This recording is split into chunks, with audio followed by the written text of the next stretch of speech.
Hello and welcome to your favourite channel Braino Solution. देखो बच्चों, आज हम करेंगे एक्सरसाइज 5.1 क्वेश्चन नंबर 1। ठीक है, यहाँ पे तुम्हें ट्रू और फॉल्स जो है वो बताना है। पहला जो है ये कह रहा है only one line can pass through a single point. ठीक है, देखो तुम्हारे पास एक सिंगल पॉइंट है, ये कह रहा है कि सिर्फ एक लाइन इस पॉइंट से पास कर सकती है। ठीक, लेकिन देखो ये स्टेटमेंट गलत है। क्यों फॉल्स क्यों है? क्योंकि देख रहे हो यहाँ से infinite number of lines can pass through this point. ठीक है, तो ये स्टेटमेंट तुम्हारा फॉल्स हो गया। अब आ जाओ इसके सेकंड पार्ट पे। सेकंड पार्ट पे ये कह रहा है कि एक तुम्हारे पास टू डिस्टिंक्ट पॉइंट्स हैं। ठीक है, ये कह रहा है इससे infinite number of lines pass हो सकती है, लेकिन ये भी स्टेटमेंट फॉल्स है। क्यों? देखो ज्वाइन करो, खाली इससे एक ही लाइन पास हो सकती है, इसके अलावा दूसरी लाइन पास ही नहीं हो सकती है। ठीक है, तो ये स्टेटमेंट भी तुम्हारा फॉल्स हो गया। अब आ जाओ थर्ड पार्ट पे। ये कह रहे हैं a terminated line can be produce indefinitely on both the sides. ठीक है, तो देखो एक लाइन है ये। ठीक, पहले हम देख लेते हैं लाइन क्या होता है। तो बेटा लाइन क्या होता है कि जिसमें ये एक लाइन हो गई, क्लियर है? ठीक है, लाइन सेगमेंट क्या होता है? लाइन सेगमेंट वो होता है जिसके दो एंड पॉइंट्स होते हैं। ठीक है, एक यहाँ एक यहाँ एंड पॉइंट ले लो। ठीक है, ये लाइन सेगमेंट हो जाएगा। अगर हम रे की बात करते हैं, लाइन में देखो कोई एंड पॉइंट नहीं है, लाइन सेगमेंट में दो एंड पॉइंट्स हो गए। और रे में क्या होता है बेटा? रे में एक एंड पॉइंट होता है और एक तरफ ये एंडलेस जारी होती है। ठीक है, क्लियर है? अब ये कह रहे हैं जो लाइन है हम उससे टर्मिनेटेड लाइन जो है उसको हम दोनों तरफ इनडेफिनेटली प्रोड्यूस कर सकते हैं। तो ठीक है, ये बिल्कुल सही बात कह रहा है। क्यों? क्योंकि हम यहाँ पे जितना चाहें इसको हम आगे एक्सटेंड कर सकते हैं। ठीक है, तो ये स्टेटमेंट तुम्हारा ट्रू हो गया। ठीक है, क्लियर है? अब तुम आ जाओ इसके फोर्थ पार्ट पे। फोर्थ पार्ट है if two circles are equal, दो सर्कल तुम्हारे इक्वल है, तो ये कहना है उसका रेडियाई जो है वो भी सेम होगी। तो रेडियस क्या होता है? सेंटर से एंड पॉइंट पे आ जाओ, सेंटर से एंड पॉइंट पे आ जाओ।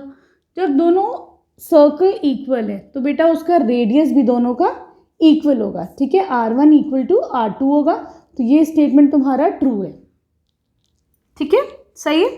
अब आ जाओ तुम फिफ्थ पार्ट पे। ये कह रहे हैं एक लाइन है AB, ये इक्वल है XY के। ठीक है, दूसरी लाइन है PQ, ये भी इक्वल है XY के। तो बताओ ये दोनों आपस में इक्वल होंगी या नहीं होंगी? ठीक है, तो देखो बेटा अगर ये 5 सेंटीमीटर है, ठीक है, AB PQ के इक्वल है, तो ये भी 5 सेंटीमीटर हुई। ठीक है, फिर ये कह रहे हैं PQ XY के इक्वल है, तो ये भी 5 है, तो बेटा ये भी 5 सेंटीमीटर होगी। ठीक है, क्लियर है? इसका मतलब क्या हुआ कि ये दोनों आपस में इक्वल होगी। ठीक है, क्लियर है? आगे समझ में? इसको लिखोगे कैसे, चलो वो भी देख लेते हैं।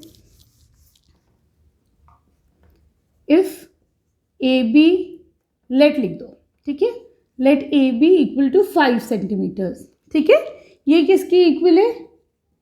PQ के। ठीक है, then PQ is also equal to 5 centimetres. ठीक है, क्लियर है? If PQ equal to XY कह रहा है ना ये, that means XY is again equal to 5 centimetres. ठीक है, so we can conclude that AB is equal to XY। ठीक है, क्लियर है? अब आ जाओ बेटा इसके क्वेश्चन नंबर 2 पर। देखो बेटा क्वेश्चन नंबर 2 में ये कह रहा है तुम्हारे पास यहाँ पे कुछ टर्म्स गिवन है, आपको उसका डेफिनेशन बताना है। ठीक है, तो देखो पहला है पैरेलल लाइन। अगर मैं तुमसे कहूँगी तो तुम क्या कहोगे? फौरन दो पैरेलल लाइंस बना दोगे। ठीक है, लेकिन इसकी डेफिनेशन क्या होगी? तो डेफिनेशन क्या होगी? Parallel lines are two lines, ठीक है, विच डू नॉट इंटरसेक्ट। क्या करते हैं? पैरेलल लाइन कभी भी बेटा इंटरसेक्ट नहीं करते हैं आपस में। ठीक है, and the distance they are at a same distance, ठीक है, from each other।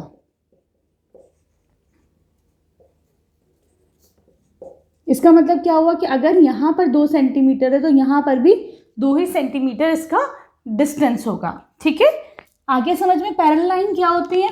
अब आ जाओ तो परपेंडिकुलर लाइंस क्या होती हैं।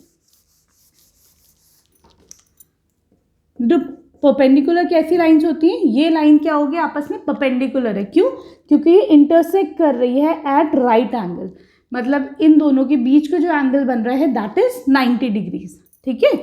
To lines are said to B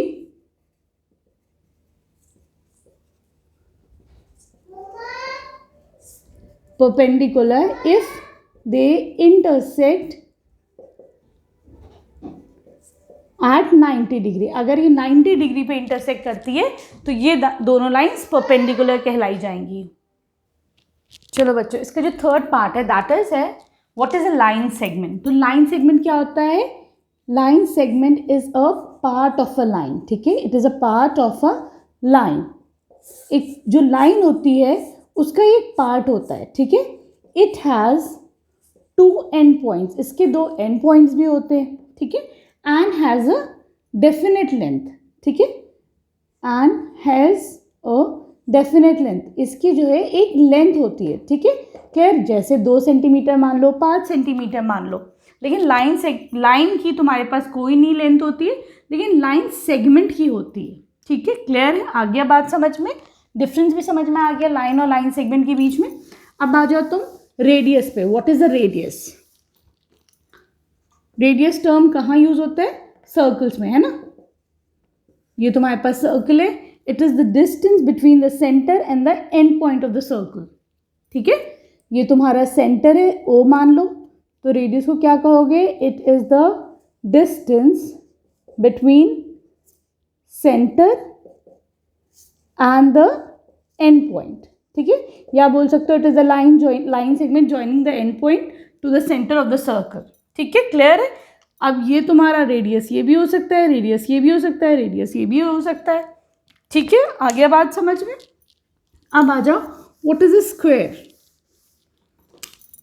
तो स्क्वायर क्या होता है, बेसिकली स्क्वायर ये होता है एक ऐसा, it is a quadrilateral, quadrilateral मतलब जिसके 4 साइड्स होते हैं, it is a quadrilateral having all sides equal, इसकी सारी देखो बेटा साइड्स भी इक्वल होती है, having all sides equal and all angles 90 degree, all angles ना कह के each angle 90 डिग्री,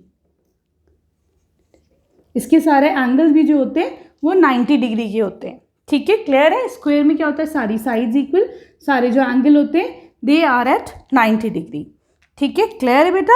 अब आ जाओ क्वेश्चन नंबर 3 पर।